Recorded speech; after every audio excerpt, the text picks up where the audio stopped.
So hello, good morning, evening or afternoon, depending on where you are watching this latest SustyTalk episode from Edie. Our SustyTalk series of video interviews was first launched during what was the, I suppose, the midst of the first pandemic lockdown for COVID-19. The intention at the time was to keep our audience of sustainability professionals connected to the conversation around what was then the green recovery and focused on the ongoing need to create a sustainable future. And that intention remains as lockdown restrictions begin to ease here in the UK and elsewhere. And what we're seeing now is that conversation has actually evolved. It's not just the sustainability professionals who have it in their sole remit, but actually more and more people are on board with the sustainability movement. And this latest SustyTalk forms part of ED's engagement week for 2022, our week of content and events dedicated to supercharging sustainability communications. So who better to talk to about the kind of engagement of a company around sustainability than a chief executive? So I'm joined today by Joe Hudson, who is the CEO of Ibstock. Ibstock is one of the UK's largest building products manufacturers, headquartered in the East Midlands. And sustainability-wise, in the past few months have been a busy time for the company with the launch of a new ESG strategy. So Joe, thank you so much for joining me today. Whereabouts are you dialing in from, if I can ask that? I'm actually in London today because we've had HBF meetings yesterday and we've got CPA meetings today. So I'm in London as well, Matt. Great stuff, nice and local in that case then. And Joe, as a chief executive, how do you work with Ibstocks energy and environmental professionals to develop and deliver strategies and key initiatives? And are there any plans, for example, under the new ESG strategy that have changed the way that this kind of, I suppose, board level involvement with sustainability has changed? Yeah, really good. I think we've been on a bit of a journey since 2018. In 2018, we established an external sustainability board, and that's now changed into being an actual subcommittee of the main PLC board. And we have external representation because we think that we can learn from others as well. So we had someone from Mace on that committee. So we have, at the highest level of the company now, there is actually a subcommittee of the board. We also, though, obviously internally, we have a professional team that are focused on both environment and the social aspect of sustainability. They engage, they report in through the company secretary, Nick Giles, and they engage with a cross-functional team to really try to drive this whole agenda into the business, and that's called the Sustainability Working Group. So that has representation from in the industrial leaders, finance, cross-functional, different teams there. And then we also, because there's quite a lot going on, Matt, we have a transformation team led by Darren Boquet, and that really is focusing on a couple of quite strategic, important initiatives around energy and around waste and around really pushing that agenda further. So quite a number of different groups there, and it's evolved over the last few years. And we're pretty excited about what we've got now.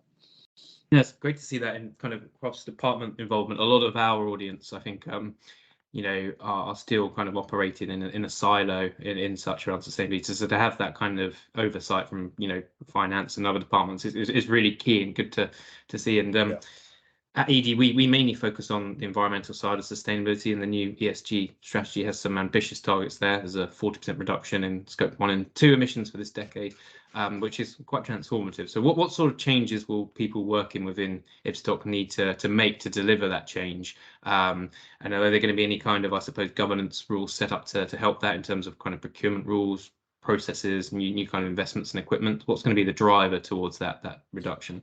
Yeah, I mean, I think it's a whole shift. So we have sort of, we're working on multiple levels. I think we've got some very big, significant investments that we've mentioned. Things like the brand, two of the big new factories that we're putting down will make a big dent into that. We have the world's first net zero brick factory. We have a brick slip systems factory. We've been doing a lot of other significant investments, which really work on thermal efficiencies, process emissions to take actual carbon out. I mentioned earlier on the transformation team. We're doing a lot of work on waste from and energy from alternative sources, which is very exciting. That team also does a lot of work on material content to try and drive down lower carbon in our materials and our products. We've also launched a new division called Ibstock Features, and that will be focused on a lot of the MMC type products, modern methods of construction, lighter weight, and so a lot of it is around products and product development. I think probably one of the most important things, though, is everyone has a part to play, and every day, whether it's at a factory level, at the office level, we want to develop operational KPIs for all of our people. We're measuring carbon now for every factory, but we need to get that down into sort of what does that mean for me in Ibstock. So we're trying to release that energy to get everyone focused on it. So it's a bit of a cultural change, not just a huge sort of chunky investment plan. Yeah, that's impressive. I mean, my publisher, Fathom House, we're a very small company. Less than 100 people currently employed, and we're currently on the very first steps of trying to do the same, kind of embed those KPIs, and that's a challenge enough. So let alone for a company the size of Ibstock. So that's going to be a real kind of company-wide transformation. I can't wait to see how that turns out. And I know for the ESG strategy, Ibstock's going to also be doing some kind of external, I suppose, engagement on this. You also mentioned the kind of some of the companies you're working with, but you're going to be conducting a customer survey on kind of attitudes towards environment sustainability within the built environment sector, which is a big piece of work that you're currently doing. And while we're waiting for the facts and figures, have you kind of notice any general trends in the kind of built environment space around sustainability? Is the appetite growing? Is it kind of languishing a bit? What's it like? I think it's definitely growing. I mean, I remember having slides on sustainability in my investment and stakeholder sort of presentations, and everyone was like, "Yeah, can we get to the numbers?" This is in 2018. Now everyone wants to spend time on sustainability, which is great. We did, as part of the new strategy, we did a materiality assessment with all of our stakeholders, but we wanted to go a bit deeper with our customers, and so we've recently launched a survey to find out more about where they are. So some of that I'll have to tell you later about. But what I do know is, that they're very focused. Most of them are focused on data, environmental product declarations. What's happening? What data can you share with us? Obviously, a lot of them are involved in supply chain sustainability school and things like that. A lot of them wanted to collaborate more on things like plastic waste. So there's a lot of specific projects on that. And then I guess the MMC, the whole modern methods of construction, how far something has traveled to get here. So from architect to sort of, customer, everyone is starting to focus on the agenda, especially the carbon agenda. So, but, we have a very wide ranging customer base. So that's why I wanted to do a survey, because you do see ones who are very focused on it and some who are a little bit more languishing behind the times. No, it makes perfect sense. And our audience, like as I mentioned at the start, predominantly kind of sustainability professionals. Not all of who will have that luxury of having that kind of CEO, board level, or decision maker kind of buy-in. And so, what advice, I suppose, and this question is probably twofold. What advice would you give to, firstly, chief executives that are looking to kind of deepen their involvement and understanding of the sustainability and energy agenda, but also what advice would you give for sustainability professionals who are perhaps knocking at the boardroom door but aren't perhaps quite getting their foot through just yet? Yeah, I mean, I think this is an agenda that every CEO has to wake up to, but I think in order to really get the alignment and the energy and the passion for this, you need to, what are the links to your business? What are the outcomes? What are the so whats, because it's all very well having someone who's evangelical around it, but you have to make the links. I mean, we're a long-term business. We make long-term decisions, and we have a purpose, which is not just about economic outcomes. It's about social and environmental impacts of what we do. And so we try to align that, and it becomes part of the DNA of the company and the purpose of the company. So I think chief executives need to link it, look at the return on investment for some of these activities. I mean, the amount of carbon that we've taken out, Matt, in the last few years is a great economic outcome, as well as the right thing to do.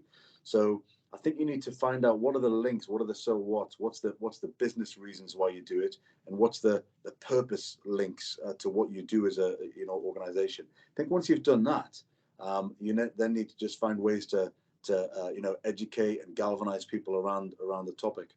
But I think CEOs are still, a lot of them are there's this have to versus the want to, and I think we need to educate more and more people around this agenda. I much prefer to not to get lock in, have to, compliance. I much prefer to get lock on from people, which is, people are focused on something which they can see the meaning to it. And I think for energy professionals, I think this is becoming such an important part of the agenda, but it requires a lot of change, and it requires a lot of influence and education.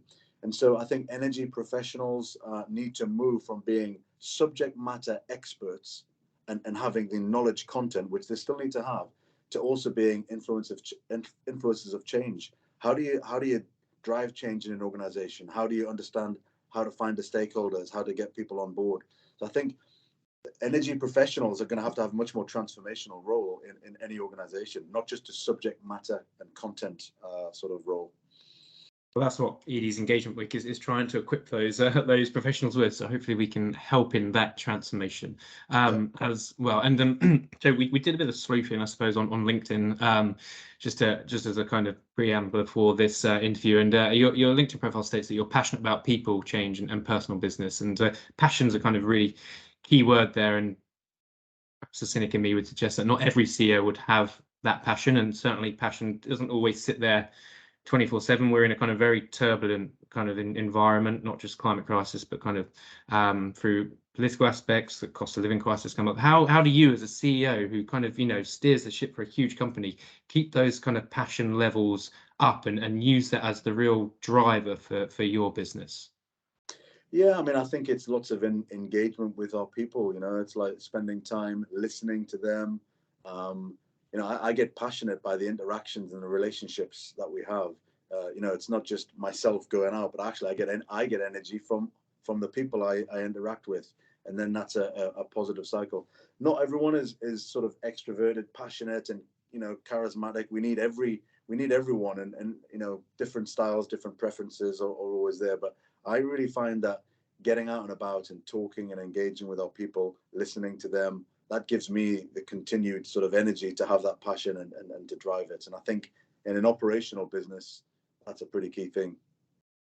Great, Joe. Well, it sounds like it's an incredibly busy period for yourself and Ibstock with the launch of the new strategy, the survey that you're still conducting. So I won't take any more of your time today. I'm sure you've got a lot to be getting with it. But thank you so much for your time and your insight. I'm sure that's going to be extremely valuable to our audience. So thank you for that. Absolute pleasure, Matt, and great to talk to you guys from Edie, and all the best. Great. And as mentioned at the start of this video, this is forming part of our engagement week for this year. You can find all of the week's other content and events, which includes podcast, online sessions, written interviews and blogs by visiting edie.net, clicking the events tab in the top menu and clicking on Engagement Week 2022. You can also search for it in the search bar. But that's it for today. So it's a goodbye from me. And in the meantime, stay safe, stay connected, and keep up the Susty Talk.